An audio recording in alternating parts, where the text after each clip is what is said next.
ಎಲ್ರಿಗೂ ನಮಸ್ಕಾರ ಸ್ನೇಹಿತರೆ.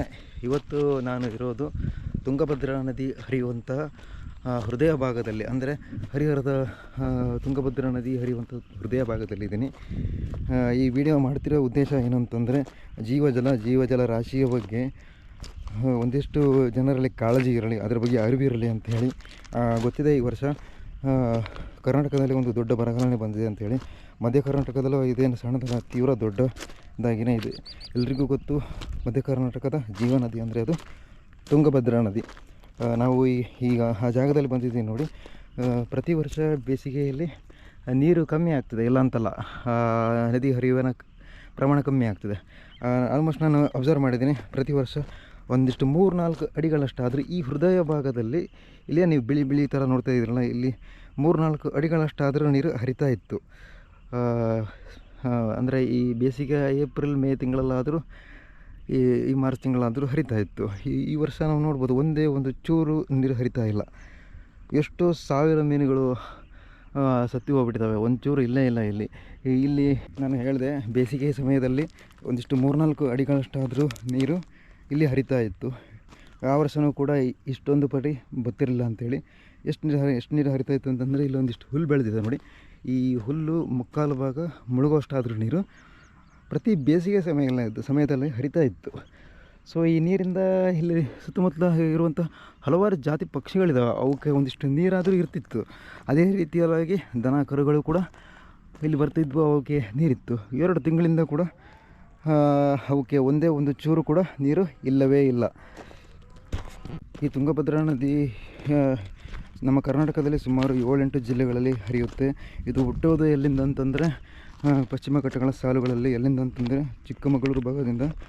ಚಿಕ್ಕಮಗಳೂರು, ಶಿವಮೊಗ್ಗ, ದಾವಣಗೆರೆ, ಹಾವೇರಿ, ಹೊಸಪೇಟೆ, ಬಳ್ಳಾರಿ. ಹೊಸಪೇಟೆಯಲ್ಲೇ ಇರುವಂಥ ಹೊಸಪೇಟೆ ಡ್ಯಾಮು. ಅಂದರೆ ಈ ತುಂಗಭದ್ರಾ ನದಿಯಿಂದ ಲಕ್ಷಗಟ್ಟಲೆ ಹೆಕ್ಟರ್ ಪ್ರದೇಶದಲ್ಲಿ ಕೃಷಿ ಆಧಾರಿತ ರೈತರಿದ್ದಾರೆ. ಅಂದರೆ ಎಸ್ಪೆಷಲಿ ಭತ್ತ ಭಾಳ ಬೆಳೀತಾರೆ. ಲಕ್ಷಗಟ್ಟಲೆ ಹೆಕ್ಟರ್ ಪ್ರದೇಶದಲ್ಲಿ ಈ ಬರಗಾಲದಿಂದ ದೊಡ್ಡ ಎಫೆಕ್ಟ್ ಆಗಿದೆ ಅಂತ ಹೇಳ್ಬೋದು.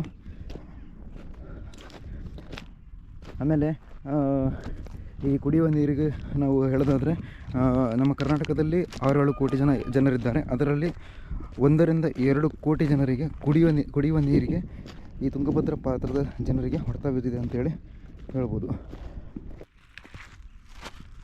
ಸೊ ಈ ಥರ ದೊಡ್ಡ ಬರಗಾಲ ಆಗೋದಕ್ಕೆ ಕಾರಣ ಆದರೂ ಏನು ಅಂತ ನೋಡೋದಾದರೆ, ಮೊದಲನೇದಾಗಿ ನಿಮ್ಮ ಊರುಗಳ ಹತ್ತಿರದಲ್ಲಿ ಗುಡ್ಡಗಳಿರ್ಬೋದು ಅಥವಾ ಸಣ್ಣ ಪುಟ್ಟ ಕಾಡುಗಳಿರ್ತವೆ.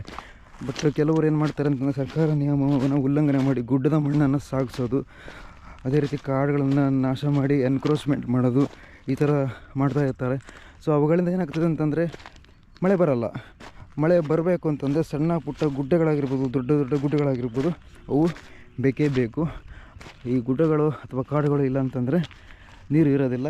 ಈ ರೀತಿ ಅತಿ ದೊಡ್ಡ ಜಲಕ್ಷಾಮ ಸೃಷ್ಟಿಯಾಗ್ತದೆ. ನೋಡ್ಬೋದು, ಇಲ್ಲಿ ಸಾವಿರಾರು ಮೀನುಗಳು ನಾಶ ಆಗಿದೆ. ಪಕ್ಷಿ ಪ್ರಾಣಿಗಳಿಗಂತೂ ಒಂಚೂರು ಕೂಡ ನೀರು ಇಲ್ಲವೇ ಇಲ್ಲ. ಸೊ ಎರಡನೇದಾಗಿ ಇನ್ನೊಂದೇನು ಸಮಸ್ಯೆ ಅಂತಂದರೆ, ನಮ್ಮ ಕರ್ನಾಟಕದಲ್ಲಿ ಏನಂತಂದರೆ, ಅಂದಾಜು 7-8 ಡ್ಯಾಮ್ಗಳಿದ್ದಾವೆ. ಅದನ್ನು ಸರ್ಕಾರದವರು ಸರಿಯಾಗಿ ಮೇಂಟೆನೆನ್ಸ್ ಮಾಡ್ತಾಯಿಲ್ಲ. ಡ್ಯಾಮ್ಗಳನ್ನ ಸರಿಯಾಗಿ ನಿರ್ವಹಣೆ ಮಾಡಿದರೆ ಒಂದಿಷ್ಟು ನೀರನ್ನು ಶೇಖರಣೆ ಮಾಡ್ಬೋದು. ಆ ಕೆಲಸ ಸರ್ಕಾರದಿಂದ ಕೂಡ ಆಗ್ತಾಯಿಲ್ಲ. ಸೊ ಇವೆರಡು ಏನಂತಂದರೆ, ಪರಿಸರಕ್ಕೆ ಕಂಟಕ ಆಗಿಬಿಟ್ಟಿದೆ. ಪರಿಸರಕ್ಕೆ ಒಂದು ಏನಾಗಿದೆ ಅಂತಂದರೆ, ಇದೇ ಒಂದು ದೊಡ್ಡ ಕಂಟಕ ಕಾರಣಗಳು. ಕಾಡು ಮತ್ತು ಗುಡ್ಡಗಳ ನಾಶ, ಜಲಾಶಯಗಳನ್ನು ಸರಿಯಾಗಿ ನಿರ್ವಹಣೆ ಮಾಡದೇ ಇರೋದು, ಇವೇ ಈ ರೀತಿ ಬರಗಾಲ ಸೃಷ್ಟಿಯಾಗೋದಕ್ಕೆ ದೊಡ್ಡ ಕಾರಣ. ಆಮೇಲೆ ಇನ್ನೊಂದು ವಿಷಯ ಏನು ಅಂತಂದರೆ, ಈ ತುಂಗಭದ್ರಾ ನದಿಯ ಭಾಗದಲ್ಲಿ ಹಲವಾರು ಈ ಕಪ್ಪು ಶಿಲೆಗಳಿದ್ದಾವೆ. ಕಪ್ಪು ಶಿಲೆಗಳಿಂದ ದೇವತಾ ಮೂರ್ತಿಗಳನ್ನು ಮಾಡ್ಬೋದು. ಮೀನ್ಸ್ ದೇವತಾ ಕಲಾಕೃತಿಗಳನ್ನು ನಾವು ಮಾಡ್ಬೋದು. ಪ್ರಾಚೀನ ಕಾಲದಿಂದಲೂ ಹಲವಾರು ಶಿಲೆಗಳನ್ನು ಈ ಕಪ್ಪು ಶಿಲೆಗಳಿಂದ ಮಾಡಿದ್ದಾರೆ. ಅದೇ ರೀತಿಯಲ್ಲಿ ನೀರು ಕಮ್ಮಿ ಆಗಿರೋ ಕಾರಣ ಇಲ್ಲೊಂದಿಷ್ಟು ದೇವತಾ ಮೂರ್ತಿಗಳನ್ನು ನಾವು ಕಾಣ್ಬೋದು. ಇಲ್ಲಿ ನೋಡಿ, ಒಂದಿಷ್ಟು ಶಿವನ ಶಿಲೆಗಳು ಮತ್ತು ಅದೇ ರೀತಿ ಬೇರೆ ದೇವರುಗಳ ಭಿನ್ನ ಆಗಿರುವಂತಹ ದೇವತಾ ಮೂರ್ತಿಗಳು ಕಾಣಿಸ್ತಾ ಇದೆ.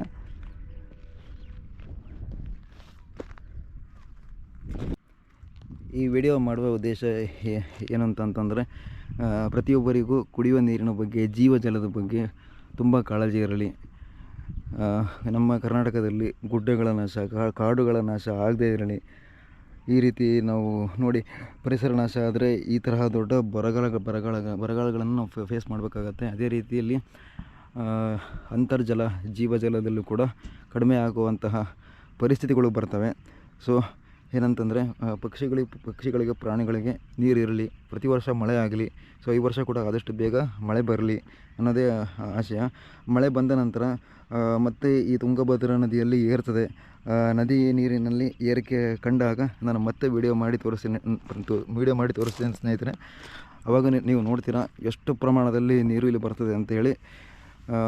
ಈ ಥರ ಬರಗಾಲ ಬರದೇ ಇರಲಿ ಅಂತ ಅನ್ನೋದೇ ನಮ್ಮ ಆಶಯ. Thank you.